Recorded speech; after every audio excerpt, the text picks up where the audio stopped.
With the help of Hashem, we are learning today's Perek Rambam, Hilchos Geneva, Perek Hamishi. Perek Hamishi is all about the prohibition of buying articles from a ganav that were stolen, the responsibility of returning those articles to their owner, and the unique takonas hashuk, as we will see, in which people who buy things in the market, if they don't need to presume that they are buying it from a ganav, there are certain enactments that were made for their benefit. This chapter has 12 halachas, beginning with halacha aleph. First of all, says that Rambam also liknois min haganav hachefet sheganav. It's forbidden to buy a stolen article from a thief. And the Rambam adds v'ovin gadolhu. Why? Shaharei machazik yidei ovri aveda. First of all, this person is reinforcing, let's use that word, the sinners. And furthermore, this person is actually causing them to steal again, meaning, because if a ganav won't find someone to purchase the stolen article, he won't steal. And that a person who shares profits with the ganav, with the thief, hates his own soul. Now, halacha beis, hagoynef. A person steals something, umachar, and he sells it.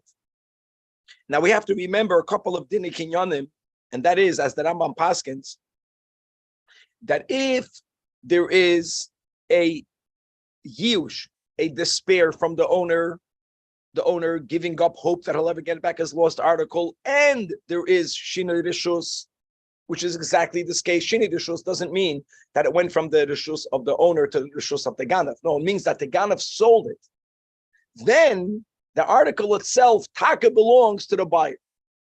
If you don't have both of these, which is what the Rambam is saying, v'loy nisuyashu haba'alim, there is no yush, even though there is shinui rishus, which means this article halachically still belongs to the owner, which means that if it's discovered that this article is taka stolen, and we know who the owner is, the article itself must be returned to the owner. And you have to have all these details. Edom are here. And they testify what the point is that the article that was sold, let's say Shimon buys an article from Reuven. We have to have Edom that testified that the article that Shimon bought, that article was stolen by Reuven from the owner Bifanenu. Because if you don't have this final step, what might happen? What might have happened is Reuven couldn't be B'chlal Haganav. It could be that this article he bought from the owner. You understand? And then no one will be allowed to take it away from Shimon. If through Edom we know that the article that Shimon bought, that article was stolen from the owner, and as we mentioned, even though there is a shinui rishus, since there is no yush, the article itself belongs to the owner. And therefore, what's the shaila? The question is, what happens with the money compensation? So paskins the Rambam that v'haba'olim, the owners have to give to the Shimon, to the purchaser, to the lekeach, the money. How much money? Whatever money Shimon paid to the ganav. Why would that have to be so? The Ikar Adin, of course, it would not have to be so. The Ikar Adin, the owner should be able to take the article. Shimon paid money to Reuven, to the ganav. Okay, Shimon now has to go back to the ganav and get his money back. But if that would have been the case, then people would be afraid to buy things in the market. Because I don't want to buy something and then know that if it's going to be discovered that this is a stolen article, not only will the article be taken away, but I'm going to have the hassle of getting the money back from the ganav. So the Chachamim said that's called takonas hashuk, to make the market flow better. Means even though it's proven this was stolen, since the lekeach did not know that it's stolen, he'll get his money back. The article will have to give back, but at least he'll get the money back from the owner. Now the owner will have to get money back from the ganav. Now all of this is because the lekeach, in our example Shimon, is taka innocent. However, v'im ganav mefursam hu, but if again in our example Reuven is the ganav. If everyone knows Reuven is the ganav, it doesn't mean that Shimon knew that this article was stolen. He knows that the seller is a ganav. Then over there, lo yosavay takonas hashuk. And the same thing, if there's no yush, which means the article belongs to the owner. Now again, we have to have edim that this article taka belongs to the owner. But when you have such edim, the article has to go back to the owners. The owners pay nothing. Why? They're the victims. They take the article back. Shimon paid money to the Reuven, Shimon has to go back to the Reuven.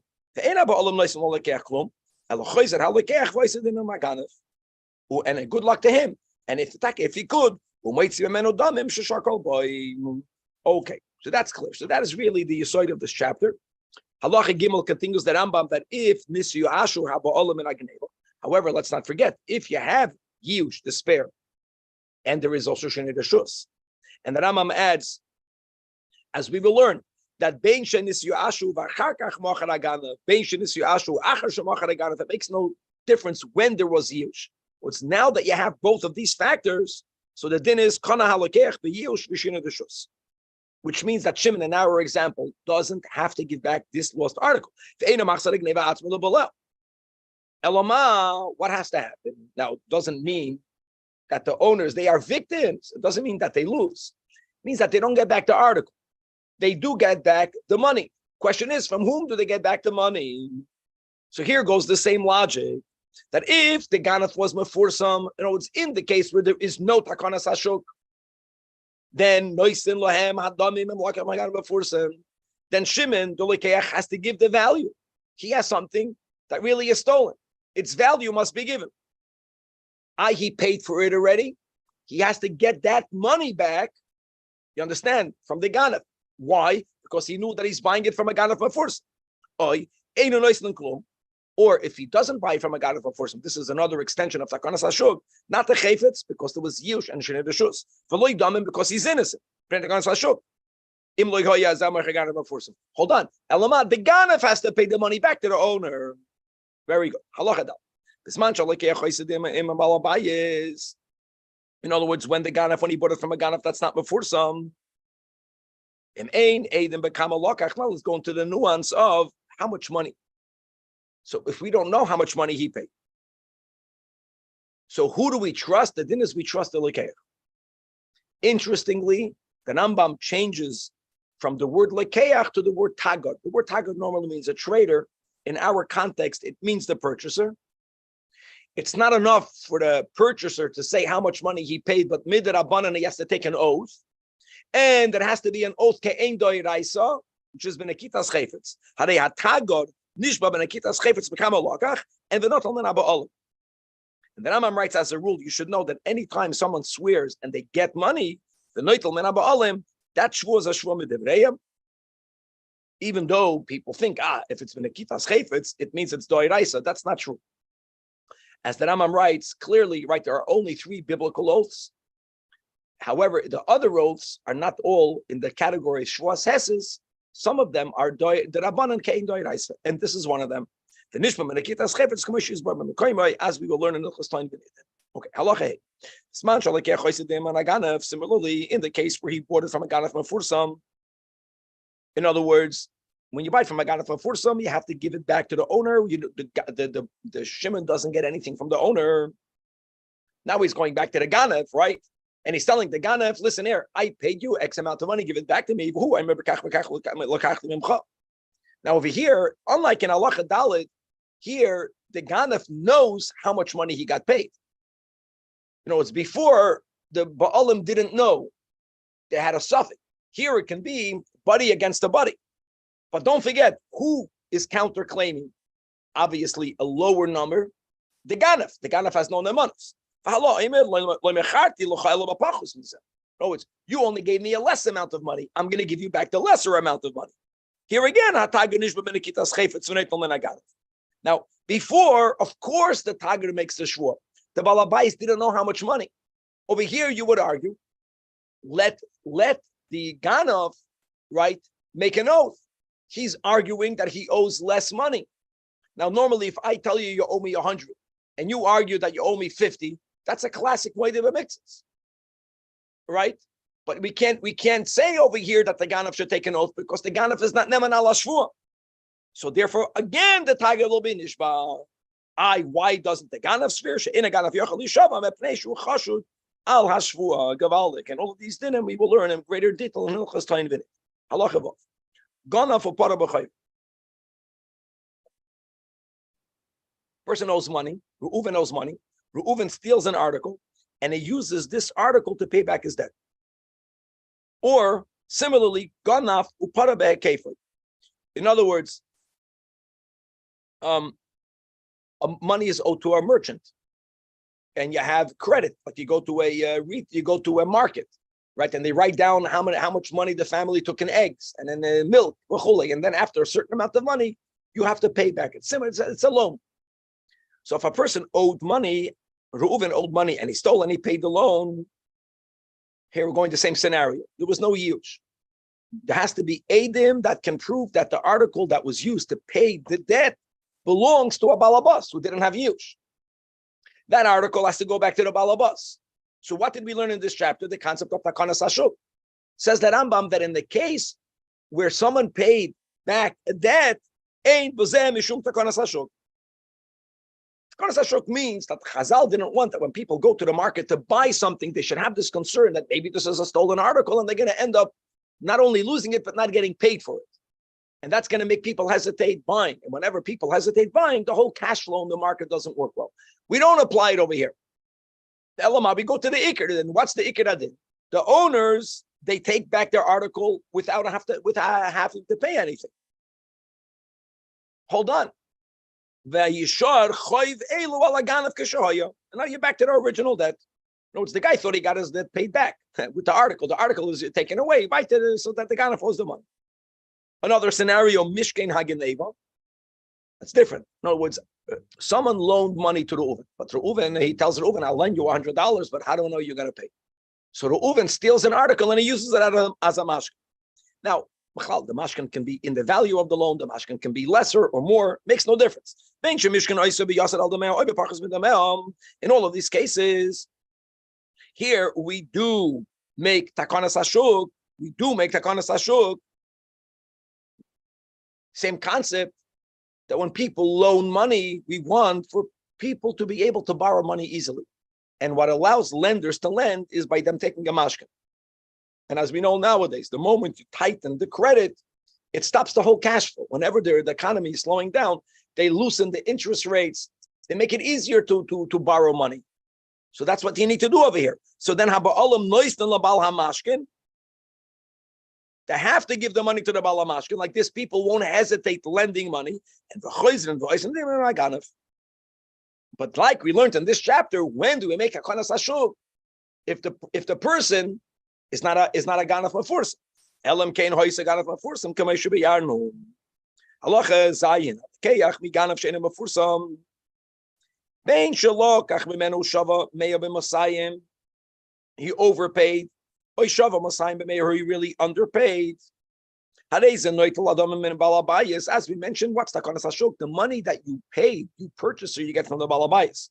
Makes no difference whether you're over or underpaid. If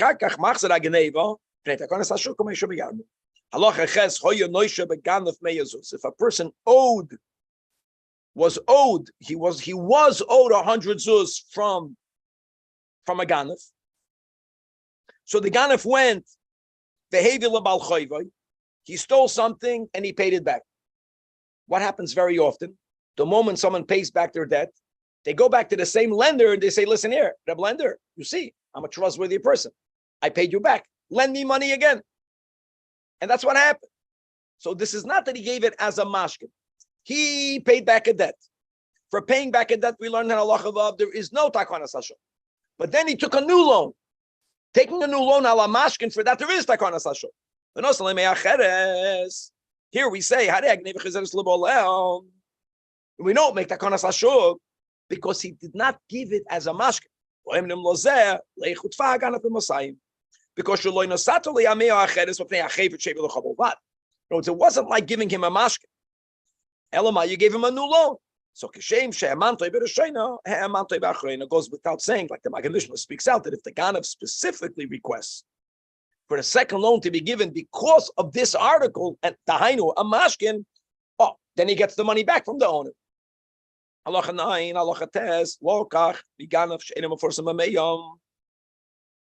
So if a person buys something from a Ganav she'enim, which means that's the takanas hashuk, that if there is no hirsch and the owner can prove that this article is his, taka, the owner gets it back, but the owner must pay this loikeyach 100, But what happens now, if prior to that happening, this loikeach, in our case, Shimon, sells it to Levi for 120. He's mamash, he did nothing wrong. He bought it. He bought it to Reuven as a ganav she'enam aforsim. And now he sold it. And now v'hukar aganav. So of course there's going to be takanas hashuk. So how does it work? So like this. Baal hageneva. So 1 second. First of all, Baal hageneva, the owner, he collects the zara. From whom? From whoever has it. Because of takanas hashuk, he's going to have to pay him now 120 and a chanami. So Levi is going to get back his 120. Now the balabas has to collect his 120. From whom does he collect it? So now the owner is short 120. Now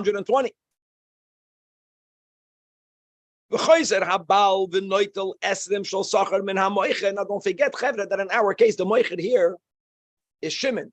Right? How much money did Shimon earn? Shimon paid 100 and he sold it for 120. You're not going to collect from Shimon 120 because he paid 100.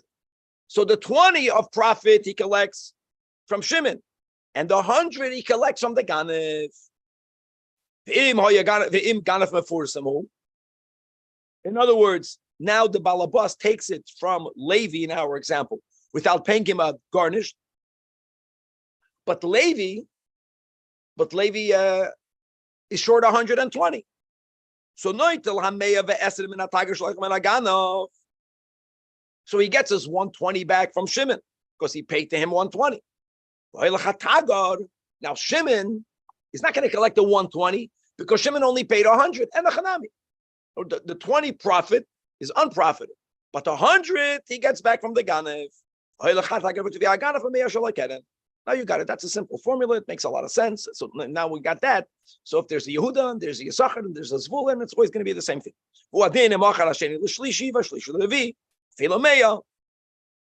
No. Always the same rule. Ganav mafursam, no takanas hashok. Ganav she'ena mafursam, takanas hashok. And then everyone is going to have to give back the money that they made on it. Shuhu noitel mikol echad ve'echad mashen niskar, and you get from each one their profit. Meaning you're going to come all the way back to the Keren, and the Keren you get back from the Ganav. And now the Rambam says, is only Yush, because once there is Yush, then the owners never get to collect the article proper. Yes, they get to collect the value. And here again, from whom do they collect it? Takanas Hashuk. They collected. We differentiate between Ganav Mafursam and Ganav She'ena Mafursam. Halacha Yu. For the next topic in this chapter, someone normally is not in the business of selling his articles, and there are reports that the goods that belong to this person, that's not known to sell his personal property, were stolen. This is important, that step. And now this person, after there's already this report, this rumor, this talk. Let's go to Reuven. That Nebuch Reuven had a gneva in his house. Reuven makes a living selling stocks. He doesn't sell the stuff. And now Reuven recognizes his kalim or his svarim b'yad. Case number 2. Shahoya also limkar es kalim. Reuven is known to sell kalim, to sell svarim. Elama, Reuven also is known to rent out his stuff. Now,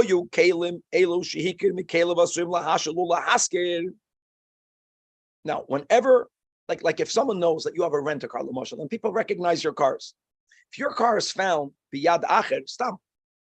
You have the right to say that it's yours. Yeah, you only rented it out to them. The rental is over.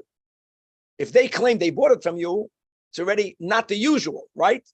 Normally the rule is by metal, but you have to know that the muhsak over here is going to be in both cases this Reuven, because the article that's found technically biyad acher is known to belong to him, and it's not something that he sells.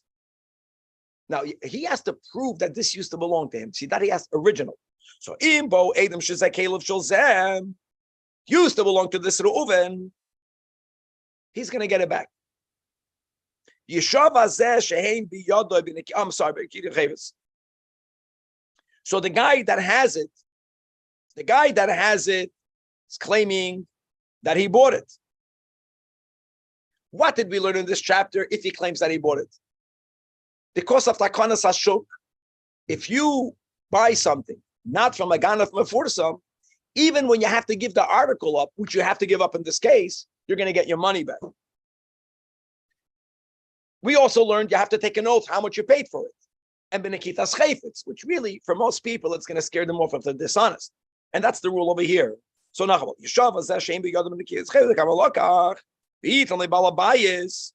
the money you're going to get back. The money you're going to get back, the kelim you'll have to give back to the balabayis. Halacha Yudalev. However, in contrast, hoyu balabayis osulim kedas kelov.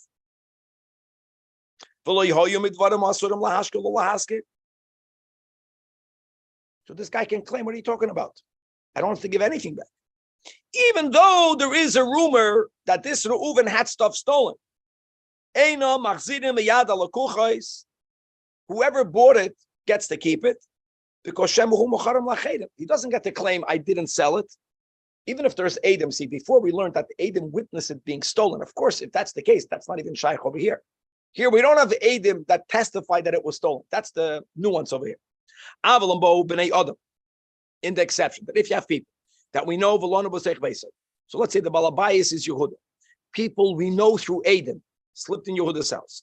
And we know that at some point at night, Yehuda, the Balabais, wakes up and is shouting, "Oh, they stole my Kalim, they stole my Svarim." That's not enough. On top of that, there were other people that were found to be leaving through a tunnel with Pekalach on their shoulders. You have to have all of this circumstantial evidence for Yehuda to claim back his stuff. And Vahakol Emnim, and everyone is saying, that's going to rumor, it's not Adam, but it has some halachic weight. Then, the Yeshava Zeh Shakelim B'Yodim Nekitas Chayfetz Kamoitzi. Now again, the guy that has it in the possession, he's not one of the guests. He's claiming he bought it. He's a lekeach. You have to konas hashuk. So what? So the balabayis Yehuda gets it back. The person who has it in his possession has to swear how much he paid. V'yitim lebala gneva. V'yachzor lekelim. In other words, he gets it from the balabas. The balabas gets back his kalim, and over here you don't even know who the ganav is. So the balabas won't get his money back. But you know what? So what? At least the balabas got back his stuff. Final halacha of this chapter, halacha yud beis. Ganav shehuchzak v'nisparsem. When you have this known thief, shenichnas l'teich beis chaveiroi. Don't invite a ganav into your house. But that's what happened. And the Eidim and people testified. That there were kalim that were hidden under the corner of his garment. Because he didn't walk out there the way a normal person walks out of a house. You know, imagine you have a kapata and you see a jacket and things are bulging under your jacket. Even though the balabais was there, now the balabais is there meaning that normally if the balabais is there and he sees someone in befanav walking out with stuff under his jacket, he'll struggle with him. There was no such struggle. But V'tan v'Amar, he now claims l'kuchanein b'yad. Ubalabayis omer now genuvim hein. So who do we believe? So this is how it works. If normally he doesn't sell his articles, don't forget this ganaf. What's going against him is number one, he's a ganaf mafursa. Number two is that he walked out of someone's house with Caleb tachas kanafa. Number three, the balabayis doesn't normally sell his stuff. Now, maybe he walked it out, hiding it, because certain Kalim maybe are always hidden under your garments. Like here, you walk in a large city where there's some crime. You're walking out with jewelry, if you sell jewelry, you hide it. No, the oisam Kalim ain't derech v'niyadam latmino. The ain't derech oisam muchzek latzniya Kalim tachas k'nafam. And sometimes, even if no one puts stuff, these Kalim are not hidden. Sometimes that individual walks that way. He's not known to hide things under his jacket. When you have all of these steps, again, even though the rule is that the muhsik is neman, the muhsik is not neman.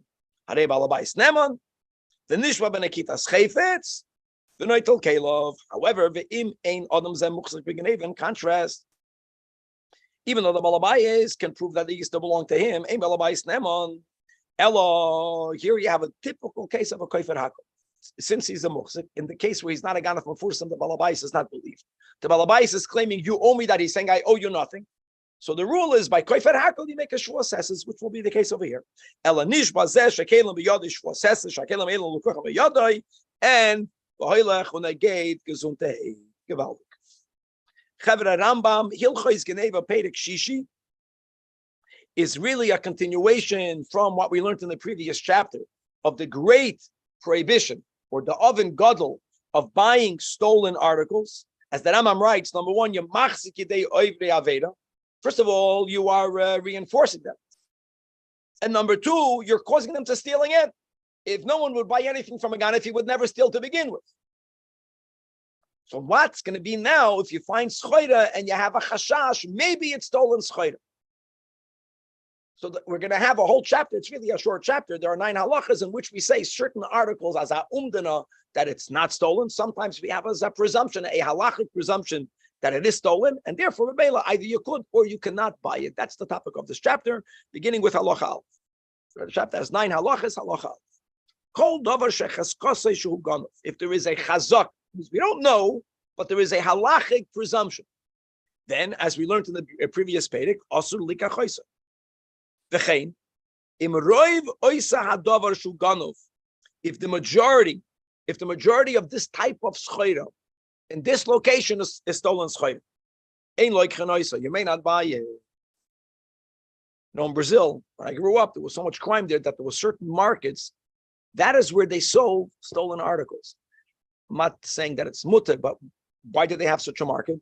Because people used to chop jewelry or women when they walked, or God forbid, even harass them by gunpoint. In those scenarios, the balabas, they really wanted it back. Sentimental value.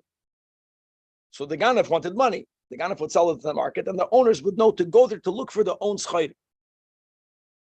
Anyway, azoy given the mice. So the thing is that you can't buy it over there.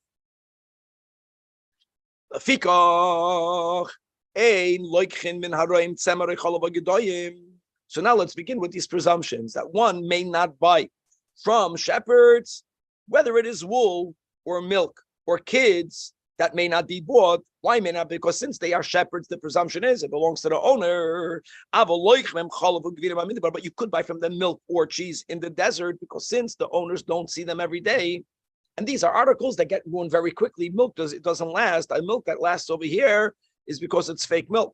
That's the big cloud. If you have milk that doesn't spoil in Brazil, also the milk never spoiled. The milk never spoiled is haraya that it's fake milk. But milk is meant to spoil. So there we presume that the balabas doesn't care if the roya keeps it. Bamidbot, because in the issue the guy is nearby and therefore he's able to go and collect it every single day. Now, one is another presumption. Gavaldik logic. When you hear it, you say, aha, but it's good to learn it first.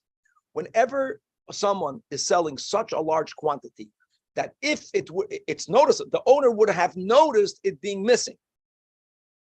No one would steal something to be caught. So that also gives a certain chazak. So mutar likach min haroyim arba tzoin, 4 sheep, or arba gizois shel tzemer me'eder kater, or to buy the shearings of 4 sheep.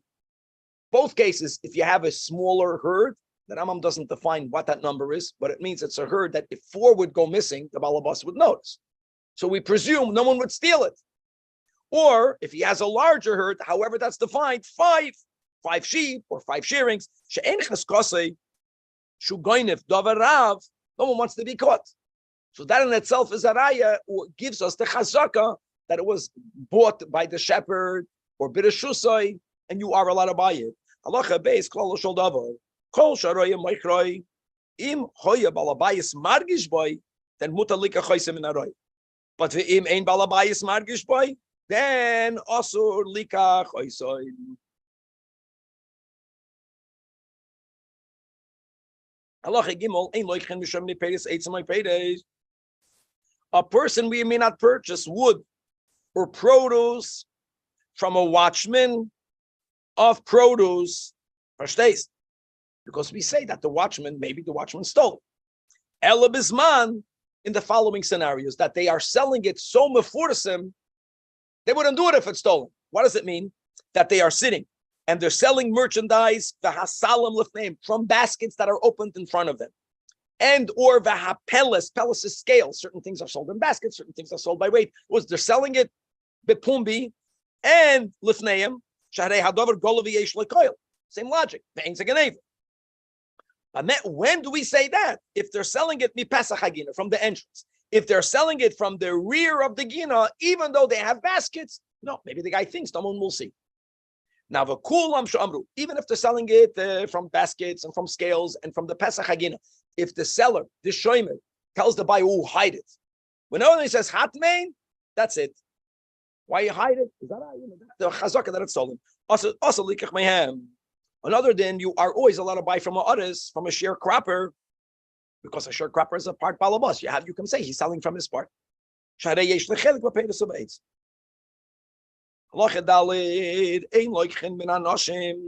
have the following three halachically. These things might be different, not might for sure is different nowadays. But we're speaking about bisman, that the woman did not work in the marketplace. Even though a woman who's married who works in the marketplace, but this is a very big topic. But let's go the way things are halachically, that a married woman does not have an independent financial capacity. So the same concept, neither do minors, neither do avadim. So ein loichin min anoshim min avadim min aktanim, elo dvarim shechaskosem shehem shalohem. Right? How is it there? Because the baal, whether the baal is the owner, whether the baal is the husband, that it's okay. For example, linen garments in the Golol was very abundant. There was a lot of linen garments. Or agolim, calves in the region of Sharon. When you live in a region that is wealthy with a certain product, it's very inexpensive, relatively inexpensive. Yeah, there it makes sense that it's theirs. Something that normally is only sold by business owners, and they're not a business owner, then I forget, how do they get all of it? Because they're the wife, because they're the child, because they're the Eved, then you have to have a chashash. The kulam sha'amru hatmein, again, whenever they sell something and say, hide it, also likach mehem. Another rule of an article, again, since it's considered inexpensive, you never have to be concerned that it's stolen. You can always buy beitzim, eggs, and tarnagoyim, and the chickens. Meaning even from these three, farvos, because it's not costly, and therefore we're not afraid that it's stolen. But here again, then also. In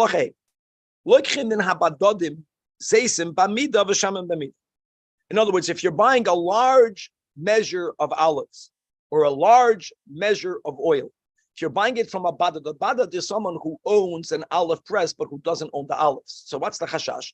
Because if I own an olive press, if Reuven owns an olive press, people bring their olives to the Reuven. His job is to make it into oil and to give it back to them. He doesn't have a field. So if he's selling that produce, what's the question? Maybe he stole it. Large amounts he would never be able to sell because large amounts would be noticed if they were stolen. And again, that same concept, no one is going to steal something and get caught. So if it's a large amount, we presume that he bought it himself. Now, the Rambam doesn't have to tell you what it means. It doesn't matter. It's the concept. And every case is a case. You know how to apply it. Because there we say, that geneva him.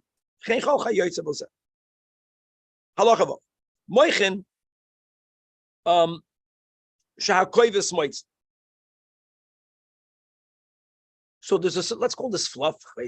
Fluff is a fluffy word. You know, when you launder clothing, there's a certain residue of the garments that come off the garment. And the din is, since it's not valuable, the holach yelech is that the launderer gets to keep. So therefore he can sell it. However, that's the fluff that comes out automatically. But the shahasoidek moitzi, but when you comb garments, then more fluff comes out, or more strands come out, more length. No, haresh balabais. Now, hakoyves noitel shloisha chuten vehem shaloi yasen mikan shabalabais, by this length. A certain amount he gets to keep. And therefore, if you're selling a small amount, you can buy it. If you're selling a large amount, you can. Another exception. That let's say the garment is white, and he combed off the dark threads. The balabas wants him to comb off the dark threads, because the owner wants for them to be removed. Halacha Zion, hachayot a tailor. Sheshir menachut kedei meshichas macha. So again, how does tailors work? The owners give to the tailor the schayda, they give them the thread, and they do there's always leftovers. Where does it belong to? So thread, more that's needed to sew with a needle. What's more than needed? Just to know that double the size, double the length of the needle, double the length of, I know this from a yeshiva bachar sewing a hem. That's already more than needed. You can't have a teeny little thread because you can't even sew with it. And therefore, that teeny little thread, the owner doesn't mind if the tailor will keep. Anything that's more than necessary, or if he has a piece of beged itself that can be used for a patch, or bigger, which is, as we know, 3 by 3. That's the dinim of Vatana. We have other dinim about that shear. The shear, menabeged matlis, and if there's a patch that's left, shalosh boys. So then, chayiv lahafsel leba'alam. And pachas mikan shaloi. Rambam is saying, and therefore, if he's selling it, again, can you buy it or not buy it? Halacha, ches. Nesoides, a carpenter. So what do you have? You have these sawdust. Who does it belong to? Again, the carpenter means that someone else has the wood, gives it to the carpenter. The carpenter has to make a shtended. So so whatever is used with the plane, a plane creates refined sawdust, which is less valuable. Shaloi belongs to the charash, belongs to the carpenter. But if the wood shtikalach that are removed from the block of wood with a bakashil, with a hatchet, meaning the shtikalach themselves are bigger, they are more valuable. Shabalabais. All of that is if he is a person that has an independent business. I buy my stuff, I bring it to the charash, then the sawdust he gets to keep. But if he was working by the balabayis, which he's not a contractor, then everything belongs to the balabayis. Rambam writes that and the final halacha of this chapter, halacha tes, kol uman shamachar davim and advarim she'enam shaloi behilchais medina. Any professional that's selling something that, according to the local minig, does not belong to him. He gives an example. The moichin shemachar nasoidik b'makam shunahago shila balabai. So we spoke before about the fluff, the strands. If he's selling that, which according to the minig of the makim, that belongs to the balabais. And here the launderer is selling it, or the comber is selling it. So that's the whole word. Asur likach mimenu. The Rambam is just feeding guys what we spoke about because my But as we learned before, any article that really does not belong to the professional, but if it's such a large amount, we learned, then we believe he wouldn't steal it. He's going to get caught. There's another din. What happens if this person is selling you a pillow filled with fluff? What's the thing? It's not about the quantity. It's about if someone steals something and it undergoes such a change that it's not even the original thing at all, because you steal fluff and now you sold a pillow, then that article belongs. Now, he has to pay back the value of it. But that article is already considered a new article. But you can buy a pillow that's full of leich. Now, anything that, according to the rules, it belongs to this professional, and even here, if he says hatmein, hide it, then it's going to be asur. Givaldik. I hope it recorded, and if not, record it again. Yeah. So. More on the recording. What are we going to market stolen marketplace? No, hello? We were talking about where the place that Yeah. It's applied off the alata if it's very on it. For sure. And then I'm saying I witnessed people going back and killing people and then years. Because this was like, but I'm saying that theoretically you can't do it, but I can't blame you. I don't know. Doesn't make a difference because Geneva is also from a goy, and therefore you're being machzik there of Aveda, and you're being goyim for the guy to steal. Both of these things. Something happened over here. Not even working. What happens if it doesn't record? You record again. And then, let's see. Maybe he did. Could be he did. I'm not saying. Maybe he did. No. It's what else is true? The Rosh used to say, that was his line. Whenever you have to, you. This is, you're kidding. This is nothing. Sometimes it's hard. Hour and a half.